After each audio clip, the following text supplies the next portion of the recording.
नफरत करोगे तो हम भी आदर भूल जाएंगे, नफरत करोगे तो हम भी आदर भूल जाएंगे, जो चाहते हो उसी में डूब जाएंगे। प्यारा तुम्हें है स्वर्ग तो तुम शौक से जाओ, हम भीम की औलाद हैं। वीरांगना फूलन देवी थी तो उनके लिए उन्होंने बहुत कुछ किया। जिस तरह से एक महिला का शोषण हुआ और वो जो सामंतवादी के थ्रू, और जब उनका शोषण और शोषण के बाद उनको जेल भेज दिया गया। जेल के बाद उन्होंने जब उनको धरतीपुत्र मुलायम सिंह जी ने जब उनके रिहाई के लिए बात किया, मैं तो यही कहूँगी कि आज जो आज़ादी के 75 साल से ज़्यादा हो गए हैं, इसके बाद भी लोग कहते हैं कि जातिवाद खत्म हो गया है, जातिवाद अब नहीं है, और जातिवाद के बेस पे जो आरक्षण को भी पद में रहने के बाद भी उनके साथ इस तरह से हो रहा है। तो जो एक आम जनता है जो इससे बहुत दूर है, जो अनपढ़ है, जो नहीं जानती संविधान के बारे में, अपने मौलिक अधिकार के बारे में, मैं तो यही बोलूँगी कि बहन जी ने अगर हमारे मान्यवर काशीराम जी के लिए अगर उन्होंने पुण्यतिथि मनाई है तो उसमें बड़ी बात। आज जिस तरह से बात कर रही हैं, जो उनके मुंह से निकल रही है, उनकी बातों से ये लग रहा है कि वो उनकी बीजेपी की बनी बनाई बातें हैं जो उनको बोलने पे मजबूर करा जा रहा है। और राजधानी लखनऊ में आज नेता यानी कि धरतीपुत्र मुलायम सिंह नेताजी का पुण्यतिथि को बड़े उत्साह के साथ मनाया जा रहा है। कहीं ना कहीं नाम आंखों से उन्हें सपा के लोग श्रद्धांजलि भी दे रहे हैं। सफाई में एक विशाल कहीं ना कहीं कार्यक्रम का आयोजन किया गया और नेताजी की जो प्रतिमा है पर माल्यार्पण का सिलसिला बदस्तूर जारी है। उसके साथ साथ लखनऊ के प्रदेश कार्यालय पर भी मुलायम सिंह यादव को श्रद्धांजलि अर्पित करने लगातार नेता आ रहे हैं। हमारे साथ बातचीत करने के लिए महिला नेत्री सिमी प्रजापति है, जो लखनऊ की रहने वाली है और पूर्व में कहीं ना कहीं बांदा से विधायकी का चुनाव के लिए प्रत्याशी भी रही है। जानते हैं सिमी से क्या कुछ कहना चाहेंगी नेताजी के लिए, क्या कुछ कहना चाहेंगी सिमी? सबसे पहले आपका धन्यवाद करती हूँ, और मैं अभी यहाँ पे समाजवादी पार्टी कार्यालय पे हूँ और मैं श्रद्धेय मुलायम सिंह यादव धरतीपुत्र जी को पुष्प अर्पित करते हुए उनको जो उनके द्वारा समाजवादी जो हमारे पार्टी के लिए किए गए जो उनके बलिदान है उनको याद करते हुए उनको बहुत बहुत आभार व्यक्त भी करती हूँ। और मैं यहाँ पे अभी वहाँ पे उनको पुष्प अर्पित करते हुए आई हूँ और बस आपसे थोड़ा सा वार्ता करने के लिए यहाँ पे खड़ी हो गई हूँ। अच्छा सिमी, क्या कुछ कहना चाहोगी? नेताजी की कौन सी बात है जिससे प्रेरित हो आप लोग, जो लगता है कि आज भी उनकी विचारधारा, उनकी बातें कहीं ना कहीं पार्टी में जिंदा है? देखिए, मैंने जितना भी उनके बारे में सुना है, क्योंकि मैं तो उनसे ज़्यादा भी कांटेक्ट में नहीं रही, पर हाँ उनके बारे में जितना भी सुना है कि जो हमारी जो वीरांगना फूलन देवी थी तो उनके लिए उन्होंने बहुत कुछ किया। जिस तरह से एक महिला का शोषण हुआ और वो जो सामंतवादी के थ्रू, और जब उनका शोषण हुआ, शोषण के बाद उनको जेल भेज दिया गया।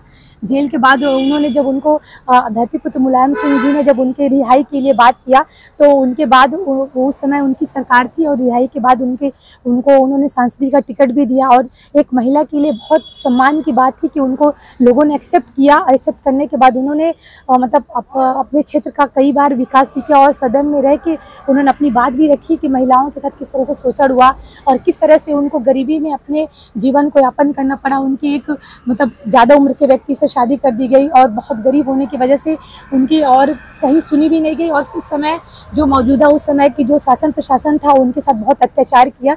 तो फिर इसके बाद उन्होंने जब मुलायम सिंह जी को पता चला इस बात का कि मतलब उनको जेल भेजा गया तो उन्होंने उनके लिए रिहाई की बात करी और रिहा भी हो गया। पर अफसोस की बात ये रही कि जितने साल वो जेल में रही उससे ज़्यादा जेल से बाहर आने के बाद जितने साल वो बाहर नहीं रह पाए, उनको मार दिया गया। तो उनका ये जो वो था मतलब काम किया था कार्यकाल में, उनके कार्यकाल में, श्रद्धेय मुलायम जी के कार्यकाल में बहुत सराहनीय था। और आगे भी जिस तरह से उन्होंने समाजवादी पार्टी को आगे बढ़ाया है और उन्होंने पीडीए के नारे को जो हमारे अखिलेश भैया है वो उनके किए हुए उनको आगे ले जा रहे हैं। तो हम तो यही चाहेंगे कि 2027 में ज़्यादा से ज़्यादा टिकट समाजवादी पार्टी को मिले और यहाँ से मुख्यमंत्री के तौर पर अखिलेश यादव मुख्यमंत्री बने। कहीं ना कहीं चीफ जस्टिस को आज जूता मारा जा रहा है, जूता विवाद कहीं ना कहीं गरमाया। आज उसको लेकर आम आदमी पार्टी के नेताओं ने लखनऊ की सड़कों पर प्रदर्शन किया है। समाजवादी नेता आखिर इस पर स्टैंड क्यों नहीं ले रहे, क्या कुछ कर रहे हैं? नहीं, ऐसा नहीं है। देखिए, समाजवादी पार्टी में जो हमारे राष्ट्रीय अध्यक्ष जी हैं, जिस दिन उनके मतलब पता चला था कि इस तरह से हुआ है तो उन्होंने भी अपने ट्विटर पे उन्होंने लिखा हुआ था। और देखिए, मैं तो यही कहूँगी कि आज जो आज़ादी के 75 साल से ज़्यादा हो गए हैं, इसके बाद भी लोग कहते हैं कि जातिवाद खत्म हो गया है, जातिवाद अब नहीं है, और जातिवाद के बेस पे जो आरक्षण को भी खत्म कर देना चाहिए। तो मुझे ये लगता है कि जो अभी हमारे जो गवई जी के साथ जो जस्टिस थे उनके साथ जो इस तरह की कृत्य हुआ है, उससे साफ साबित हो रहा है कि मनुवादी व्यवस्था आज भी है और आज भी कायम है। उसको आप हमारे लोग पीडीए के लोग कितना भी ऊपर पढ़ाई लिखाई करके, संविधान का उपयोग करके, आरक्षण का उपयोग करके ऊपर चले भी जाते हैं, पर उनके साथ जो शोषण हो रहा है जातिवाद के नाम पे आज भी बरकरार है। और मुझे यहाँ तक भी लग रहा है कि संवैधानिक पद में रहने के बाद भी यदि उनके साथ इस तरह से हो रहा है, तो जो एक आम जनता है जो इससे बहुत दूर है, जो अनपढ़ है, जो नहीं जानती संविधान के बारे में, अपने मौलिक अधिकार के बारे में, उनके साथ क्या हो रहा होगा।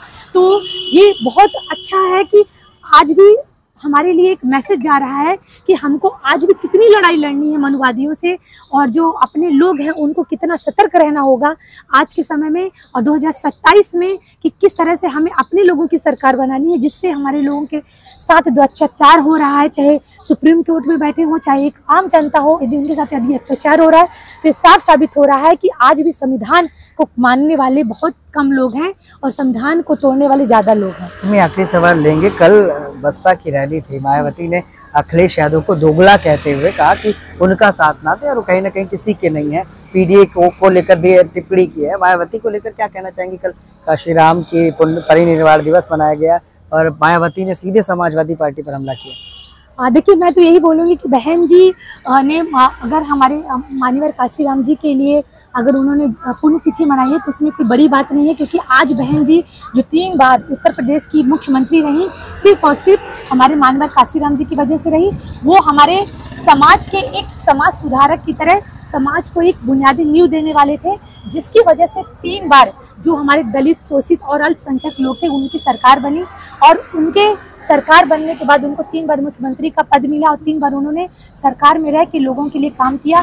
पर आज की स्थिति को देखते हुए यदि ये कह रही हैं बहन जी कि हमारे अखिलेश भैया एक दोगलापंथी कर रहे हैं, तो वो इनका गलत बयान है, क्योंकि आज के समय में बहन जी खुद आज जिस तरह से बात कर रही हैं, जो उनके मुंह से निकल रही है, उनकी बातों से ये लग रहा है कि वो उनकी बीजेपी की बनी बनाई बातें हैं जो उनको बोलने पे मजबूर करा जा रहा है और उनको बोलने पे बाध्य किया जा रहा है। और उनके साथ कहीं ना कहीं उनके जो बहुजन के लोग हैं वो ज़्यादा से ज़्यादा प्रभावित हो रहे हैं, जो एससी वोटर सबसे ज़्यादा प्रभावित हो रहे हैं, क्योंकि वो उनके साथ ये सोच के जुड़ रहे हैं कि कहीं ना कहीं बहन जी की सरकार बनेगी। पर 2027 में भी यही देखने को मिलेगा कि बहन जी को सिर्फ और सिर्फ एक मतलब तेज पत्ते की तरह यूज़ किया जा रहा है, ताकि जो हमारे दलित लोग हैं वो पूरा वोट अपना बीजेपी को दे या उनको बीएसपी को दे, ताकि उनकी सरकार न बन पाए। और हमारे पीडीए की जो सरकार बन रही है उनको एक भ्रम है, जिस तरह पीडीए आगे बढ़ रहा है, पीडीए का मोर्चा आगे बढ़ रहा है और अखिलेश भैया को आगे आने का मौका मिल रहा है और पीडीए की सरकार बन रही है, समाजवादी पार्टी की सरकार बन रही है, तो कहीं ना कहीं उनको इस चीज़ का भ्रम है बीजेपी को। तो उन्होंने मोहरा की तरह समाजवादी पार्टी के सामने बीएसपी को और बहन जी को खड़ा कर दिया है, ताकि ज़्यादा से ज़्यादा लोग बीएसपी की तरफ डाइवर्ट हो जाए और उनका वोट कटे। पर ऐसा कुछ नहीं होने वाला, क्योंकि आज का बहुजन जाग चुका है और जो ये सोच रहे होंगे कि बीजेपी के लोग कि हम वोट बांट लेंगे, वोट काट लेंगे, तो आज इस तरह की स्थिति 2027 में नहीं आएगी, क्योंकि वोट चोरी का भी इनके ऊपर आरोप लग चुका है बीजेपी के ऊपर कि उन्होंने किस तरह से वोट चोरी कर रहे हैं और हमारे लोगों का वोट काट रहे हैं। तो इस बार 27 में उनको बहुत अच्छी तरह से जवाब मिलेगा और 27 में हमारी बीएसपी जो बीजेपी का सपोर्ट कर रही है उनको भी मुंहतोड़ जवाब मिलेगा। बहन जी को भी सीख मिलेगी और बहुजन के द्वारा ही सीख मिलेगी, क्योंकि हम लोग कहीं ना कहीं बहुजन से जुड़े हुए हैं और हम लोग को जो आज पीडीए के साथ हम लोग का सपोर्ट है सिर्फ इसलिए है क्योंकि हमारे सामने उत्तर प्रदेश में कोई भी नेता ऐसा नहीं है जो पीडीए की बात कर सके। और आज जो हमारे अखिलेश भैया हैं कहीं ना कहीं पीडीए का साथ दे रहे हैं, पीडीए का समर्थन कर रहे हैं, और जो हमारे दलित अल्पसंख्यक लोग हैं उनका साथ दे रहे हैं और उनके हर सुख दुख में खड़े हुए हैं। तो मैं यही कहना चाहूँगी कि नफरत करोगे तो हम भी आदर भूल जाएंगे, नफरत करोगे तो हम भी आदर भूल जाएंगे, जो चाहते हो उसी में टूट जाएंगे, प्यारा तुम्हें है स्वर्ग तो तुम शौक से जाओ, हम भीम की औलाद हैं स्कूल जाएंगे। बहुत बहुत धन्यवाद। जय समाजवादी। देखिए, ये थी सिमी प्रजापति, लखनऊ से सपा नेत्री हैं, उसके साथ साथ महिला प्रदेश सचिव भी हैं। उनका साफ तौर पर कहना है कि आज श्रद्धेय नेताजी को कहीं ना कहीं आदर नमन किया गया। उसके साथ साथ चीफ जस्टिस पर हुए जूता हमले को लेकर भी उन्होंने कड़ी निंदा की है। और कल मायावती की जो रैली हुई है, मायावती की जो टिप्पणी आई अखिलेश यादव पर, उसको लेकर भी उन्होंने विरोधाभास जताया है। सहयोगी भरत के साथ में